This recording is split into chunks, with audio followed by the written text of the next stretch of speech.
the night of the Pontianak. A little village nestled near a dense, dark forest was known for its tranquility.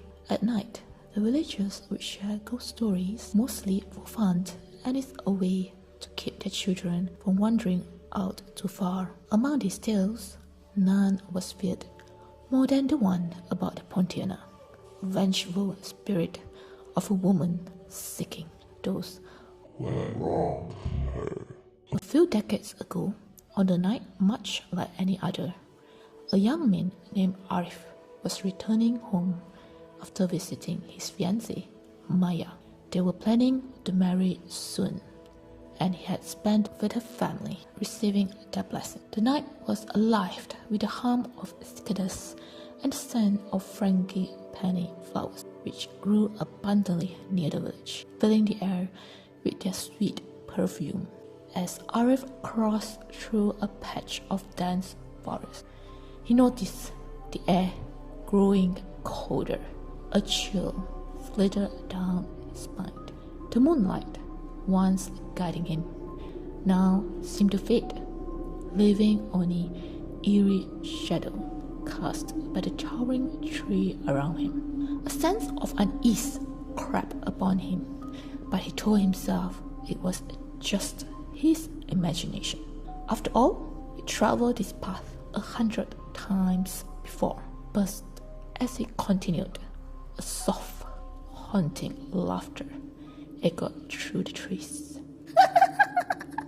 Arif froze. He tried to tell himself it was just the wind, but he couldn't ignore the faint sound of footsteps crunching on dry leaves behind him. Hello? He called, his voice unsteady. No response, only silence. Just as he was about to continue on, he saw her, a woman standing in the middle of the path. She wore a flowing white dress, her long jet black hair hanging down her waist, almost concealing her face. She was beautiful. Her pale skin seemed to glow in the dim moonlight. Arif's heart pounded, but he felt compelled to approach her. Are you lost? He asked, taking a cautious step forward. The woman tilted her head slowly, and he glimpsed her face, pale, sunken, hollow eyes. Her mouth twisted into an unnatural smile, revealing sharp, pointed teeth. Arif's blood ran cold as the woman let out a low, menacing chuckle that grew louder, filling the entire forest with its terrifying echo.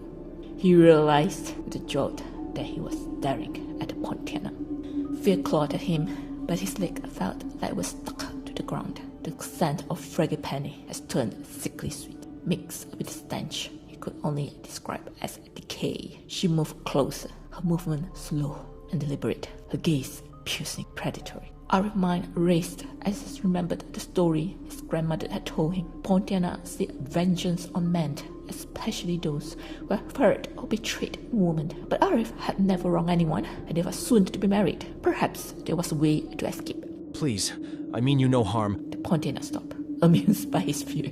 Then, with a loud voice that was both chilling and melodic, she spoke. Do you know why I'm here? No, I don't. I swear I haven't done anything wrong. She laughed again, louder this time. The sound echoed through the trees. You think so? You think words are enough? But what about promise? Her voice was filled with rage, making the ground beneath him tremble. Stories that his grandmother told him about a girl named Aisha from a neighboring village. She had promised marriage by a man who had left her. The village elders had whispered that she died of heartbreak, some saying she had taken her own life. Others claimed her spirit still roamed, filled with vengeance. Are you Aisha? The Pontianak eyes glistened with malice. My name no longer matters. You said forever, but disappeared. Left me haunted by my fear. In the silence, your voice I hear.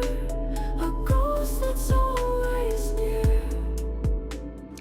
Arif swallowed, his heart racing. He knew he had to act quickly. In his pocket, he felt the rough bark of the branch he had picked up earlier, a piece of wild pandanus trees, a plant known in local lore to repel evil spirits. Summoning every ounce of his courage he held it between them, praying it would work. The bonnet hissed, recoiling. Smile vanished, placed by a scowl of pure hatred. Do you think that will save you? Snarled. Voice of dark whisper that sent shiver down his spine. But her began to waver, as if the branch was indeed winking her. Arif took a step back, then another, keeping the branch outstretched as began to retreat. The Pontianak figure began to dissolve into shadows, haunting eyes burning into him as she faded.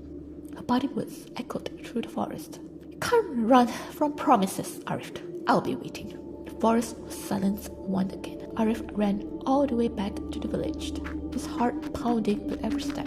He didn't stop until he reached the safety of his home, where he collapsed, shaken but alive. From that night on, he never traveled that path again after dark. And although he went on to marry Maya and lived a happy life, the laughter of the Pontianak and her chilling words would haunt his dream for years to come. On a quiet night, when frangipani bloomed and the air was heavy, he would sometimes hear the faint sound of laughter echoing from the forest, a dark reminder of the promise that never be truly forgotten.